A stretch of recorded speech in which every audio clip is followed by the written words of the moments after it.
नमस्कार, आदाब, सत श्री अकाल। मैं हूं राकेश तारा, लेके हूं टॉप 10 जेके न्यूज ब्रेक। आइए नजर डालते हैं जम्मू कश्मीर की हेडलाइंस पर। उधमपुर भाजपा कार्यालय में आयोजित बैठक में पार्टी में शामिल युवा वरिष्ठ नेताओं के साथ डिस्ट्रिक्ट राजौरी की बात करें तो कोई भी पार्किंग स्थान न होने के कारण लोगों को वाहनों को मजबूरन सड़कों पर ही खड़ा करना पड़ता है। इसका कारण नगर में आए दिन जाम की समस्याएं बढ़ रही हैं। बात करते हैं सुंदरबानी की। सड़क नियमों का उल्लंघन करने वाले लोग पर प्रशासन द्वारा कठोर कार्रवाई करने के बावजूद भी आलम यह है कि हाईवे में दोनों किनारों पर अवैध पार्किंग कर दी जाती है और इससे कोई न कोई सड़क हादसा होने का खतरा। 5वीं वर्षीय कैप्टन तुषार महाजन की उधमपुर देश की रक्षा के दौरान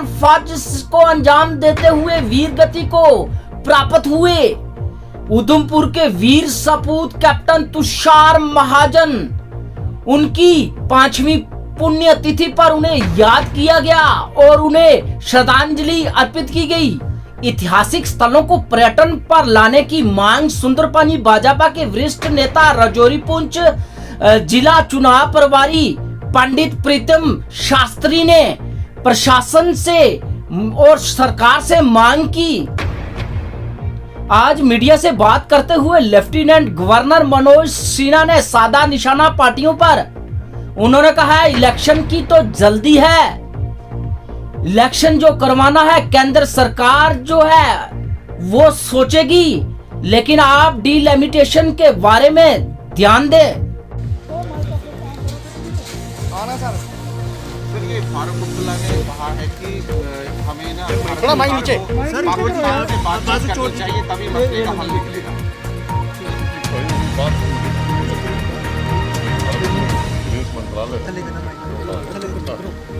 भारत समर्थ है अपनी समस्याओं का समाधान करने। सर, ये पीडीपी जो है वो मांग कर रही है महबूबा मुफ्ती की यहाँ पर चुनाव जल्दी से होने चाहिए। पीडीपी की मांग है, नेशनल कॉन्फ्रेंस की भी मांग है सभी पार्टियों की। मुझे लगता है कि प्रधानमंत्री जी ने पूरे देश को आश्वस्त किया और आपने अभी अखबारों में देखा होगा कि डिलिमिटेशन कमीशन ने अपना काम किया। जो लोग जल्दी चुनाव चाहते हैं उनसे अनुरोध है कि जल्दी से डिलिमिटेशन के काम में मदद करें, बजाय इसके कि सर, नेशनल कॉन्फ्रेंस के जो सांसद है उन्होंने जो बहिष्कार किया डिलिमिटेशन कमीशन की बैठक का, क्या कहेंगे?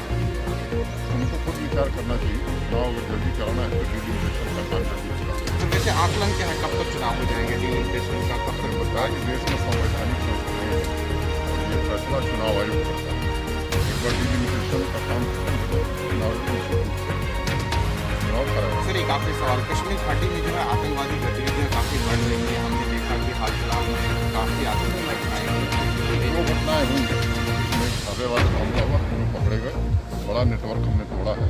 और ये जो हमारे लड़ते जवानों पर कुछ लोगों ने हमला किया, ये इसकी मैं खूब निंदा करता हूँ और किसी भी सूरत में आतंकवाद को बढ़ने नहीं दिया। डिपार्टमेंट हॉर्टिकल्चर का एग्जीबिशन इनॉग्रेशन किया एलजी मनोज सिन्हा ने गुलशन ग्राउंड जम्मू में।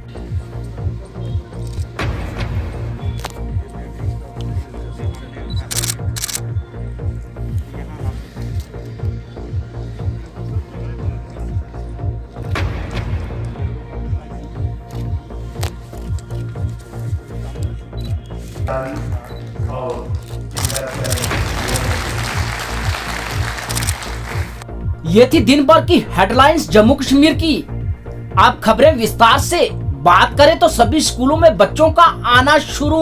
एडमिनिस्ट्रेशन की गाइडलाइन है कि सोशल डिस्टेंसिंग प्रॉपर रखें, मास्क और सैनिटाइजर भी बच्चों के पास होना चाहिए, एसओपी की पालना जरूर। जेके न्यूज ब्रेक की टीम आज गवर्नमेंट प्राइमरी स्कूल छपरियां पहुंची तो वहां का हाल जाना।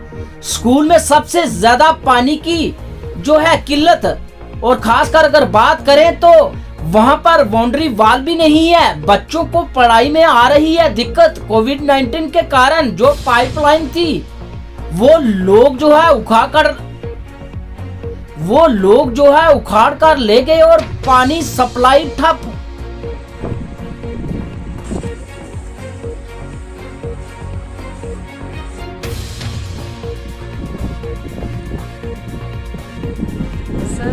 प्रॉब्लम्स तो थोड़ी सी आ ही रही है बच्चों को, जैसे सोशल डिस्टेंसेस का हम तो ध्यान रखते हैं, कोशिश करते हैं, बट ये है कि बच्चे बहुत छोटे हैं, उनको बार बार के बाद जैसे अवेयर करना पड़ता है।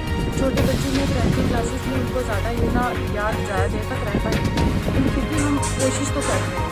दूसरा मास्क वगैरह भी बीच में पहनने के लिए हम बोल रहे हैं, बच्चे पहनते हैं, बट ये है कि मैक्सिमम बच्चे 4 फैमिली से होते हैं और उनको रूटीन में आप बोलो कि मास्क ले ले, वो पहन नहीं सकते। थोड़ी सी हमें उसमें भी प्रॉब्लम आ रही है, जैसे वाश वगैरह उनके मास्क इतने होते नहीं हैं, हाइजीन का बच्चों को इतना पता नहीं होता।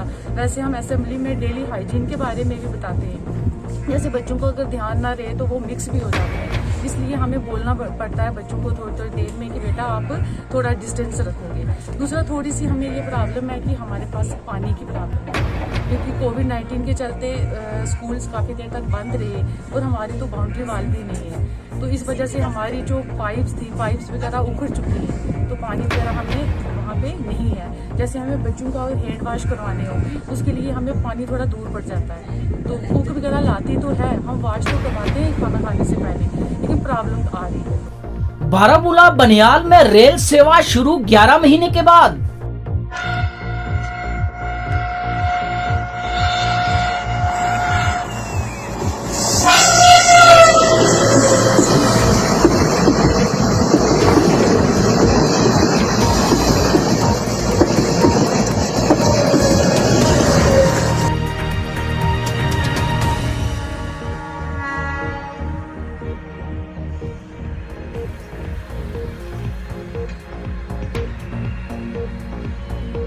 लगातार आतंकी गतिविधियों पर सिक्योरिटी फोर्स की कामयाबी। आज फिर चौक नौगाम रोड श्रीनगर में मिली आईडी, सेना ने की डिफ्यूज।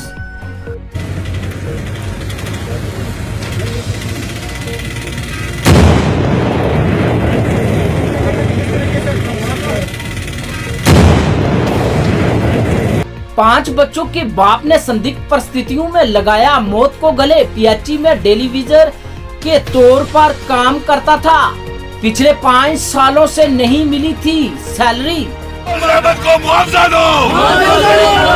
नमस्कार। क्योंकि जो रियाज अहमद है, जो पीएचई में डेली वेजर थे, उनको कई महीनों से सैलरी नहीं मिली थी, के उन्होंने आज सुसाइड कर लिया है। उसी को लेके आज पीएचई दफ्तर के सामने जो है लोग जो है प्रोटेस्ट कर रहे हैं और उनके मुआवजे की बात की जा रही है। हालांकि रियाज अहमद जो है 5 बच्चों के पापा है। हम यहाँ से जो हमारे पीएचई डेलीवेटर के जो एम्प्लॉई हैं उन्हीं से बात करेंगे। सर बताएंगे। अब देखिए, ये हमारा अप्लाई भाई, इसके छोटे छोटे बच्चे थे और तनख्वाह नाम की कोई चीज ही नहीं थी। 6-6 साल का बकाया लेना हम लोगों ने इनसे पैसा। सरकार कहती थी कि हमारी सरकार आएगी, आप लोगों का दुख दूर किया जाएगा। ऐसी होती है सरकारें। आज कोई टेलीविजन उधर मार रहा है, कोई इधर मार रहा है। ये मर्डर हुआ हमारे भाई का, अप्लाई भाई का। ये सुसाइड नहीं है। हमारा हक सरकार हमें दे। छोटे छोटे बच्चे हैं इसके भाई के, कहाँ जाएंगे वो लोग? सरकारें ऐसी होती है, सरकार दुख दर्द दूर करती है, उसको सरकारें कहती हैं। जैसा कि आप सुन रहे हैं कि इस वक्त जो जितने भी एम्प्लॉइज हैं यहाँ पे, उनका यही है कि उनको मुआवजा दिया जाए। अब रियाज अहमद के जो भाई हैं वो हमारे साथ हैं। हम भाई, आपका नाम? निसार अहमद। निसार जी, क्या वजह हुई, किस वजह से थोड़ा बताएंगे आप? सर वजह तो आपको पता ही है कि पिछले 20 सालों से ये सर्व कर रहे थे पीएचई डिपार्टमेंट में, और इन डेलीविजर 700 में अपने घर का 5 बच्चे और माँ बाप भाई बहन सबका खर्चा उठाना बहुत मुश्किल होता है। और इन्होंने इसके वजह से अपने आप को ख़त्म कर दिया कि भाई अगर मैं नहीं कर सकता कैसे करेगा, जब उसको कुछ मिलेगा नहीं। वो किस पे डिपेंड करता है? अपनी सैलरी पे। वही नहीं मिलेगी तो वो क्या करेगा भाई? और कहीं ना कहीं जिस तरीके से आप तो अब आप मुझे बताओ कि अब इसका अगर आज मेरे भाई के साथ हुआ ऐसा, कल और भाइयों के साथ भी होगा। तो मैं निसार है। तो ऐसा है कि मैं ये कहना चाहता हूँ, गवर्नमेंट से इतनी अपील है कि जो मेरे भाई के साथ हुआ है आइंदा किसी भाई के साथ ना हो। भारतीय सेना हमेशा अपने भारतवासियों के लिए हर कदम में आगे होती है। आइए एक रिपोर्ट दिखाते हैं। ऑपरेशन सद्भावना के अंतर्गत भारतीय सेना द्वारा गांव नारिया जिला राजौरी में कोविड के किट बांटे। जी हां, गांव के लोगों को। इस पर सरपंच, नारियों और लोगों ने किया शुक्रिया अदा भारतीय सेना का। उन्होंने कहा कि हर वक्त, हर समय, हर मुसीबत की घड़ी में साथ देती है हमारी भारतीय सेना।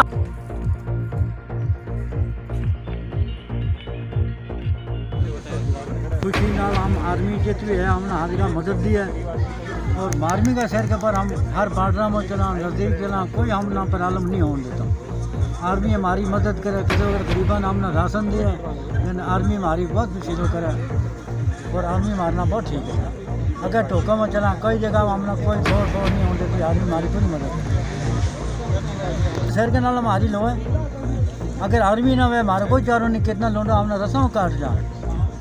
आज क्या दिया गया भारतीय सेना की तरफ से? आज जनाब ये दे दिया मुझे और दवाई दिएगा और हर वक्त देते। चलते समय में जनाब आर्मी ने राशन हर एक बुरा ने देखो या हिंदुस्तान देश है हमारा, अपनी जान से हमको प्यारा, हिंदू मुस्लिम सिख ईसाई आपस में है भाई।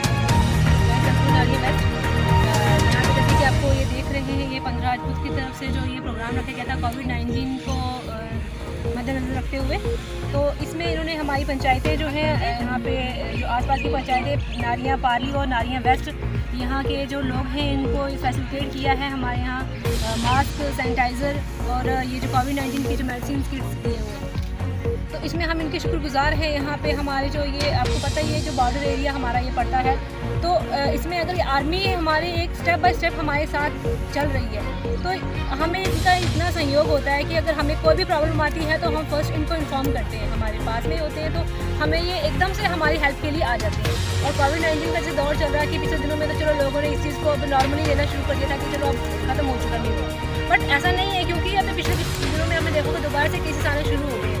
तो इसलिए हमें ये कैंप आर्मी ने यहाँ ऑर्गेनाइज करवाया है और हमारे लोगों को अवेयर किया है कि हमें डिस्टेंसिंग मेंटेन रखनी चाहिए और किसी तरह से मास्क सैनिटाइजर का यूज़ करना चाहिए। तो हम इनका तहे दिल से शुक्रिया करना चाहेंगे, थैंक यू आर्मी को हमारी, और ये हमें हर जगह पे सपोर्ट करते हैं जहाँ पे भी हमें डिफ़िकल्टी आती है, सद्भावना के तहत हो, चाहे हमारे यहाँ पे जो स्टूडेंट्स हैं इनको किट प्रोवाइड करते हैं या गेम्स के लिए, या फिर हमें और किसी भी चीज़ की ज़रूरत होती है तो हमें जो आर्मी है वो पहले नंबर पे हमारे साथ खड़ी होती है। जम्मू कश्मीर केंद्रीय शासित प्रदेश बनने के बाद भी लोगों की परेशानियां अभी जो है कम नहीं हो रही। पुंछ जिला के गढ़ा और फतेहपुर सहित आसपास के 5 गांव के 1000 लोग आज भी हर दिन अपनी जान हथेली पर लेकर पैदल मंडी नदी पार करके जरूरी कार्य के लिए आना जाना पड़ता है। आइए दिखाते हैं कुछ दृश्य, किस तरह से वो कठिनाई के साथ, परेशानी के साथ जो है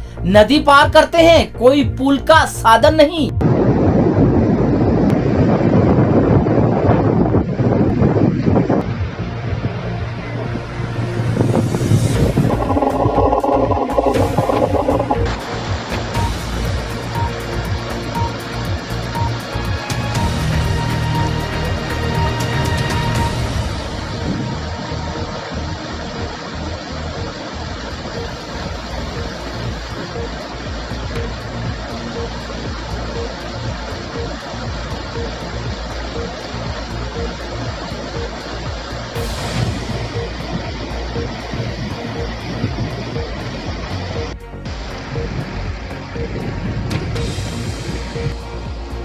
ये सामने गांव पड़ता है, गांव दड़े में, गांव इधर ये रास्ता जो है गांव दड़ा फतेहपुर और कैनुकलानी तक इसी रास्ते से लोग गुजरते हैं। और अरसा दराज से हमें ये इसके लिए एक पुल की मांग थी, रास्ते की मांग थी। जब बरसात होती है तो हमें यहाँ से बच्चे हमारे जो पढ़ने जाते हैं उनके लिए हमारे बहुत मुश्किल होती है, कोई रास्ता नहीं है दूसरा और हमें रास्ते की बहुत दिक्कत है। इस टाइम भी आप देख रहे हैं बच्चे, बुजुर्ग, जो भी अगर कोई बीमार हो जाए तो हमें इधर रास्ता कोई भी नहीं है उनके लिए।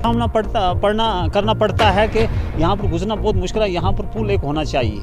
आप यहाँ से? दड़े गांव में रहता हूँ और फतेहपुर का गांव भी है, हाड़ी बूटा भी यहाँ से लोग गुजरते हैं और मोरबान में लोग भी यहाँ से गुजरते हैं। इससे यहाँ के हमारा मसला जो है ये सामना मुश्किलात ये है कि यहाँ पर पुल एक होना। ये नाला आता है, यहाँ से दरिया आता है तो पानी आता है, वहाँ से कोई पुल नहीं, कुछ नहीं, दरिया में से गुजरना पड़ता है हमें।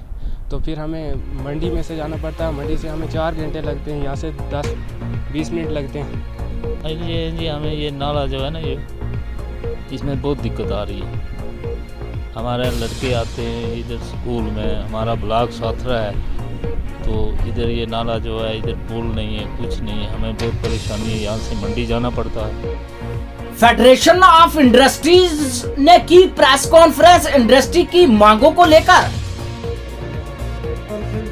हमने की है, उसका हमारा जो मेन एक मुद्दा है कि सेंट्रल गवर्नमेंट ने जो एक नोटिफिकेशन निकाला है इंडस्ट्रियल डेवलपमेंट स्कीम 2021, हम उसका स्वागत करते हैं, पर उसमें हमको एक बड़ी डिसएडवांटेज है कि उसमें जो एग्जिस्टिंग इंडस्ट्रीज हैं जो वो सब्सटेंशियल एक्सपेंशन करना चाहते हैं, उनके लिए एक मेजर इंसेंटिव है जीएसटी की रिइंबर्समेंट। आज जो नया यूनिट लगाएगा उसको 300% जीएसटी का रिइंबर्समेंट किया जाएगा, पर जो पुराना यूनिट यहाँ चल रहा है उसको जो जीएसटी मिल रहा है वो भी थोड़े लिमिटेड पीरियड के लिए मिल रहा है, और वो कुछ यूनिट 2021 में बंद हो जाएंगे, कुछ 22 में, 23 में और 26 तक सारे बंद हो जाएंगे उनको, कि उनको जीएसटी का बेनिफिट नहीं मिलेगा। तो ये एक बहुत बड़ा फ्लॉ है। अगर हम चाहते हैं कि उसमें हम लोग इसको करें कि ये जो इंसेंटिव दिया गया है ये एट पार सबको दिया जाए। आज आप देखिए कि जो हमारा पहले भी पैकेज आते 2004 में आया, 2012 में आया, 17 में आया, जो भी इंसेंटिव दिया जाता था वो सारी यूनिटों को सब्सटेंशियल एक्सपेंशन न्यू को भी दिया जाता था और working unit under substantial expansion सबको दिया जाता था। पर आज हमको समझ नहीं आया कि ये इसमें खाली न्यू यूनिट को क्यों दिया गया। अभी तो नए यूनिट कब आएंगे, कब लगेंगे, तब तक तो हमारे यहाँ पे जो यूनिट लगे हैं वो सारे यूनिट बंद हो जाएंगे। आप देखिए ना कि आज हम 4 से 5 लाख लोगों को एम्प्लॉयमेंट दे रहे हैं, उनको अगर आप उनको वर्किंग इंसेंटिव जो आप उसको बंद कर देंगे, डिलीट कर दिए हैं, तो वो तो आने वाले समय बंद। अभी जब से यूटी बनी है उसका हम लोगों ने वेलकम किया, अच्छी बात है डेवलपमेंट के लिए, पर उसमें इंडस्ट्रियल सेक्टर को सबसे बड़ा झटका लग गया टोल टैक्स का। आइए ले चलते हैं आपको कश्मीर में सोनावाड़ी बांडीपुरा से बशीर अहमद की सीधी बात एनिमल हस्बेंड्री के डॉक्टर अबरार अहमद से। आइए दिखाते हैं रिपोर्ट। मेरा नाम डॉक्टर अबरार व्यास है, मैं वेटनरी असिस्टेंट सर्जन हूँ एनिमल हस्बेंड्री डिपार्टमेंट में। अभी पोस्टिंग मेरी है वेटनरी हॉस्पिटल सुंबल में, तो ये सुंबल एरिया मेरे अंडर आता है, और सब सेंटर्स मेरे को 4-5 शिले प्रिंसिपल सरगाना लेती हैं, तो ये भी मेरे अंडर ही आते हैं। तब हम आते हैं टैग में बेसिकली इसके मेन रीज़न में जो हमारा प्रिंसिपल मोटिव है उसका, जैसे हमारे लिए आधार है इंडिविजुअल्स के लिए, वैसे ही हमें टैग करने हैं ताकि एक यूनिक आइडेंटिटी रहे गाय के लिए। तो इसके बहुत सारे बेनिफिट्स हैं क्यों हम ये करते हैं, ताकि ये गाय जो है ये रजिस्टर हो जाए किसी ऑनर के पास। तो जब हम पहले देखते थे स्कीम्स के दौरान या किसी भी टाइम हम देखते थे तो पता नहीं चलता था कि गाय किसकी कौन सी है, क्योंकि यहाँ पर विलेज में आपको पता है कि यूजुअली डिमार्केशन नहीं रहती है, तो जो नेबर्स है उनकी भी गाय होती थी वगैरह, तो डिमार्केट नहीं कर पाता था बंदा कि किसकी गाय है ये। तो बेसिक मोटिव हमारा जो रहा इसके लिए, हम ये रजिस्ट्रेशन क्यों करते हैं, ताकि एक रिकॉर्ड बना रहे एनिमल का कि एनिमल कौन है, ब्रीड क्या है, तो ये कितना दूध देती है, एक रजिस्ट्रेशन रहती है। इसमें 2 टाइप हम रजिस्ट्रेशन होती है, एक तो ओनर की रजिस्ट्रेशन कि हाँ जी गाय इनकी है, दूसरी गाय की अपनी रजिस्ट्रेशन, तो उसके अपने पर्सनल फीचर्स, गाय कैसी है, जर्सी है, एचएफ है, दूध कितना देती है, वैक्सीनेशन हो गई। तो इससे एक स्ट्रीमलाइन हो जाता है हमारा जो रिकॉर्ड कीपिंग रहता है इंडिविजुअल लेवल पे भी, फार्मर के लेवल पे भी, और एज डिपार्टमेंट हमारे लेवल पे। तो इसमें बेनिफिट्स यही है कि रजिस्ट्रेशन रहती है, ओनर की हो जाती है रजिस्ट्रेशन, रिकॉर्ड एनिमल हेल्थ हो जाता है, रिकॉर्ड एनिमल के डिटेल्स, हेल्थ डिटेल्स इसमें रिकॉर्ड हो जाती है, या ब्रीडिंग डिटेल्स। हेल्थ डिटेल्स में जैसे कि हम वैक्सीनेशन करते हैं, कब वैक्सीनेशन हो गई, बूस्टर डोज देना है कि नहीं, तो ये रिकॉर्ड रहता है। हमारा एक इनाफ सॉफ्टवेयर है, उसमें ये सारी डिटेल्स रिकॉर्ड रहती है। तो ये हो गया एनिमल की डिटेल, हेल्थ डिटेल। दूसरा ब्रीडिंग डिटेल्स, AI कब हमने आर्टिफिशियल इंसेमिनेशन हमने कब इनकी की, प्रेगनेंसी डायग्नोसिस अगर आर्टिफिशियल कंसीव इसने किया तो प्रेगनेंसी डायग्नोसिस किस डेट पे करना है वो हमें पता चलता है, डेट ऑफ पार्चुरेशन कब इसके डिलीवर करेगी वो भी पता चलता है, या किसी कहीं कभार रिपीट ब्रीडिंग होती है तो हमें पता चलता है कि नहीं जी इस गाय में 2-3 बार हमने किया है तो it has to be looked upon कि इसमें क्या प्रॉब्लम है। तो इसमें यूजुअली हम रेगुलर इंटरवल्स पे भी देखते हैं, लेकिन वो हमें आइडिया देता है कि कौन गाय प्रॉब्लम इसमें कुछ प्रॉब्लम है तो उसके लिए हम फिर फर्दर लेबॉर्ट्री टेस्ट यूज़ करते हैं वगैरह। तो ये इसमें मेन चीज़ में है यूनिक आइडेंटिटी गाय को देना और उसके ओनर को देना। आज Jammu Kashmir transport welfare association Jammu ने की प्रेस कॉन्फ्रेंस। ट्रांसपोर्ट की मांगों को लेकर कहा तेल आसमान को छू रहा है लेकिन किराया नहीं बढ़ाया, सरकार ने उल्टा टैक्स डबल कर दिया। पहले तो मैं आप मीडिया का धन्यवाद करता हूं, वेलकम करता हूं, क्योंकि आज की जो हमने ये प्रेस कॉन्फ्रेंस रखी है, आप देखिए पिछले 1-1.5 महीने से हम चिल्ला रहे हैं, सरकार के साथ हमारी बात चल रही थी। 6 तारीख को पिछली महीने हमने चक्का जाम की कॉल दी और 1 डे टोकन स्ट्राइक की। तो सरकार ने हमें बुलाया कि आपका जितने भी जेन्युइन डिमांडें हैं तो हम विदिन 2-4-5 दिन में हफ्ते तक आपके मसले जितने भी हैं हल करेंगे। तो बड़ी बदकिस्मती की बात है कि 1.5 महीना हो गया, टाइम टू टाइम हम मिले हैं ट्रांसपोर्ट कमिश्नर साहब से, RTO से, जितने भी रिलेटेड हैं ट्रांसपोर्ट के, मगर आप देखिए 1 महीने से ऊपर हो गया तो ना तो हमारी कोई मीटिंग हुई और ना ही हमें बुलाया गया। तो परसों हमारी मीटिंग हुई जिसमें कश्मीर के ट्रांसपोर्टर जितने भी रूट प्रधान हैं और जितने हमारे ग्रुप्स हैं जहां बसों के, मेटाडोर के, टैक्सी, ऑटोस, तो हमने फैसला लिया कि 24 तारीख से बुधवार को लखनपुर से लेके उड़ी तक और उड़ी से लेके लद्दाख तक जितने भी तीनों सभाएं हैं, कश्मीर प्रॉमिस, जम्मू प्रॉमिस और लद्दाख तक हमारी जितनी भी कमर्शियल गाड़ियां हैं उनके चक्के जाम रहेंगे। और इसमें जो हमारी मांग है, 3 मुख्य मांगे हैं हमारी, कोई ज़्यादा हम मांग नहीं कर रहे। एक तो आप देखिए 2018 में हमारा किराया बढ़ा था और तब जो डीजल के रेट थे वो तकरीबन 65 रुपये के करीब थे, आज 80-85 के करीब डीजल है, तो 20 रुपये से ऊपर पर लीटर डीजल बढ़ा है।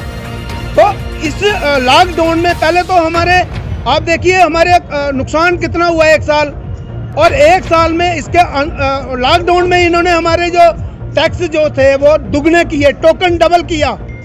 तो हम चाहते हैं किराए की हाइक होनी चाहिए हमारी, और जो इन्होंने टोकन डबल किया है वो विड्रॉ होना चाहिए। कांग्रेस पार्टी के सीनियर लीडर रमन बल्ला और उनके साथियों ने किया धरना प्रदर्शन जम्मू में महंगाई को लेकर।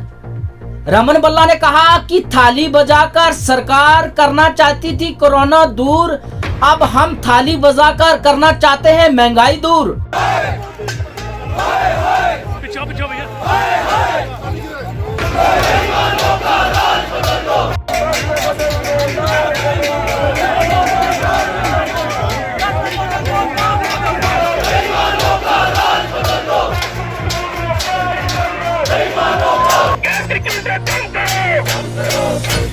हम मोदी साहब को ये थाली है इसलिए मोदी साहब को बताने के लिए कि थाली बुझाने से कोरोना तो आप नहीं भगा पाए, लेकिन थाली बुझाने से अब मोदी सरकार को जरूर भगा देंगे। पंजाब में आज रोज प्रदर्शन था, गवर्नर हाउस जा रहे थे, लेकिन रास्ते में पुलिस के मनोबल पूरा दस्ता उनका रास्ते में खड़ा था, जिन्होंने रुकावट पैदा की और काफी धक्का मुक्की के बाद यहाँ पे पकड़ दंगल में यहाँ पे लाया गया। हम आम आवाम की आवाज को बुलंद करने के लिए बढ़ती महंगाई ये आम लोगों के बस में अब नहीं रहा, लोगों का चूल्हा जलाना मुश्किल हो गया। फौरी तौर पे अंबानी अडानी के नशे से सरकार बाहर आए, टैक्स को कम करे। अगर पड़ोसी मुल्क बांग्लादेश जैसा उसने फैसला किया कल कि हम एक्साइज पे कुछ कम करेंगे, लेकिन लोगों को राहत देंगे। लेकिन ये कैसी सरकार है कि जिनके लिए महंगाई यहाँ पे की, लोग अगर सड़कों पे यहाँ पे हैं तो अंबानी अडानी की सरकार बन के रही, गरीब आवाम के साथ कहीं पे भी आज सड़कों पे नहीं है। आज कांग्रेस ही गरीब आवाम के साथ सड़कों पे है, उनके सुर के साथ अपना सुर मिलाते हुए कि फौरी तौर पे ये सरकार होश में आए और ऐसे कदम यहाँ पे उठाए जिससे लोगों को राहत मिले। ये भाजपा की देन है जो अनदेखी करती रही, और मैं समझता हूँ आज तो आम लोग अनदेखा का उसकी भी मदद करते हैं। सरकार को होश में आना चाहिए। इतना डिले किया फैसला कि गरीब आदमी जिनको कई देर से सैलरी नहीं आप लोग नहीं दे रहे, तो कहाँ पे ये 20 लाख करोड़ रुपया इकट्ठा करके गया किसके पास? किन लोगों को? क्या अंबानी अडानी के कर्जे माफ करने के लिए लोगों की जेब से पैसा लिया गया?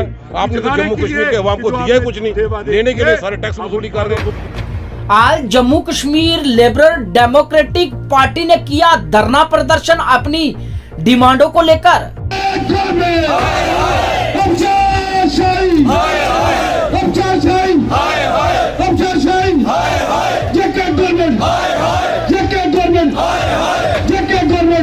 ये आज हमारे लिए एक बहुत ही दुखद दिन है।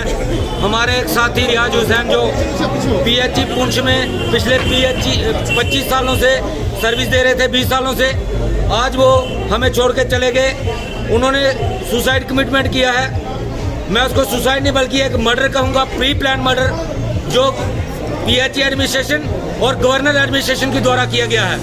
आप जैसे कि जानते हैं पिछले 5 महीने से लगातार जो सैलरी हमें नहीं मिली है, और जो एक सबसे बड़ा नया इशू जो डिपार्टमेंट की तरफ से गवर्नमेंट की तरफ से क्रिएट किया गया है कि पीएचई डिपार्टमेंट को म्युनिसिपल कॉर्पोरेशन के हवाले किया गया है। आप देखेंगे पिछले 17 महीने की हमारी सैलरी पेंडिंग पड़ी है।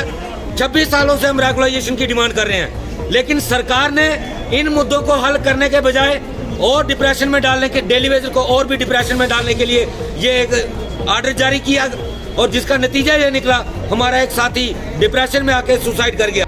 होटल हार्ट मिलियन जीवल चौक जम्मू में की प्रेस कॉन्फ्रेंस। आल जम्मू लेबलर जम्मू कश्मीर प्रेसिडेंट नजीर अहमद वानी ने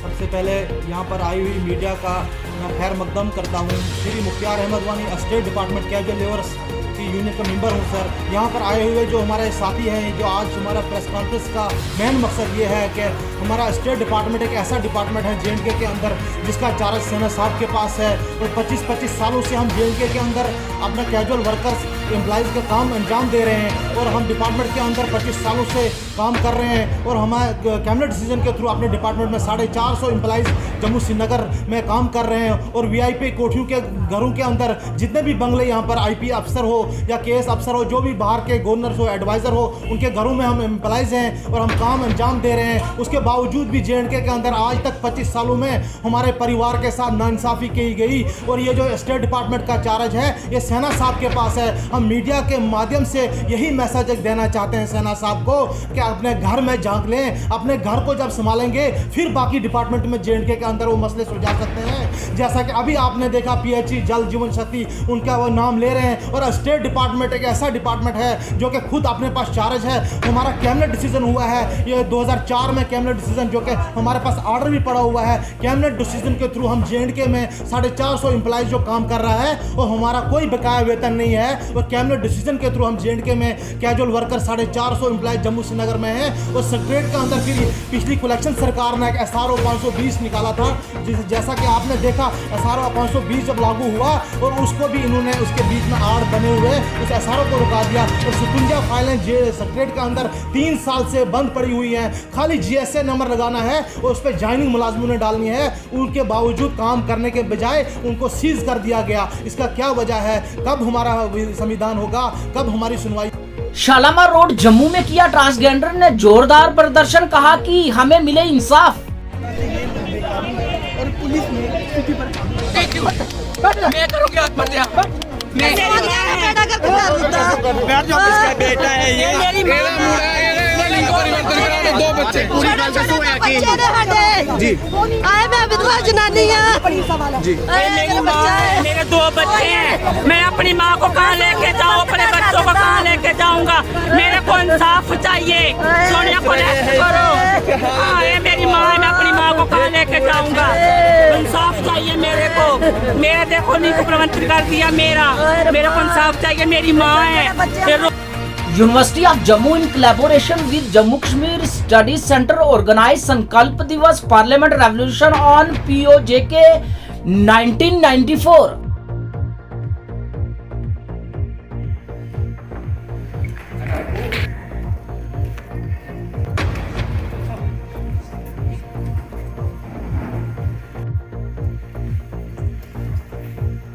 अजय कुमार शर्मा है और मैं एकेडमिक कोऑर्डिनेटर हूं जम्मू कश्मीर स्टडी सेंटर से।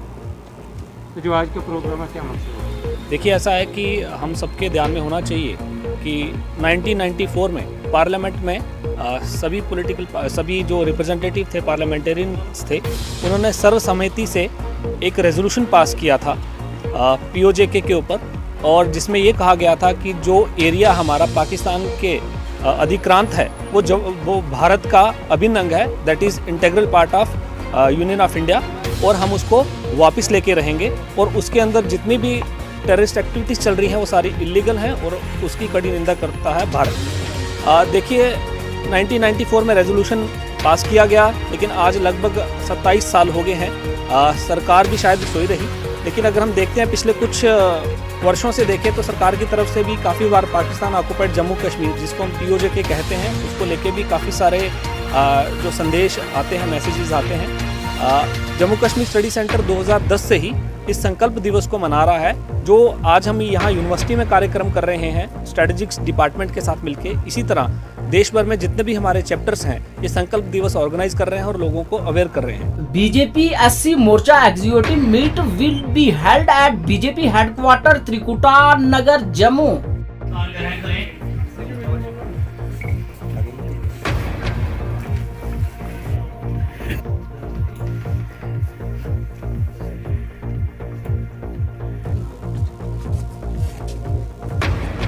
जनता पार्टी अनुसूचित जाति मोर्चा यानी कि एससी मोर्चे के विस्तार की दृष्टि से, पार्टी की विस्तार की दृष्टि से, आने वाले समय में जिन राज्यों में चुनाव उस दृष्टि से मेरा प्रवास चल रहा है। आज मेरा 14वें राज्य जम्मू कश्मीर में प्रवास है। आज यहाँ की प्रदेश कार्य समिति की बैठक है, दिन भर ये बैठक चलेगी। आने वाले 3 महीने के लिए इस प्रदेश कार्य समिति में कुछ ना कुछ तय होगा, संगठन की दृष्टि से, अन्य दृष्टि से। और मैं एक जम्मू कश्मीर की धरती पर आया हूँ तो माँ वैष्णो देवी को प्रणाम करता हूँ, डोंगरा जी के चरणों में नमन करता हूँ। मेरा सौभाग्य है कि जम्मू कश्मीर में 370 धारा नरेंद्र मोदी जी ने ख़त्म करके जम्मू कश्मीर के विकास का दरवाज़ा खोल दिया है। आम जनता के कल्याण की योजनाएं लागू करके लोगों का विश्वास और श्रद्धा जीती है। और डीडीसी के चुनाव ये सिद्ध करते हैं कि आम जनता ने धारा 370 को हटाने के पक्ष में वोट। शिवसेना डोगरा फ्रंट अशोक गुप्ता ने किया प्रदर्शन प्रॉपर्टी टैक्स को लेकर।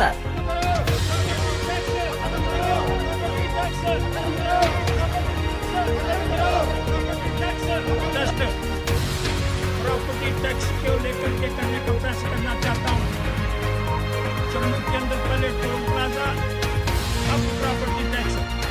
और उपराज्यपाल महोदय ने इस बात का वादा करा था, यही उपराज्यपाल सिन्हा साहब, और मैं इनका बड़ा एहतराम करता हूँ कि प्रॉपर्टी टैक्स नहीं लगेगा।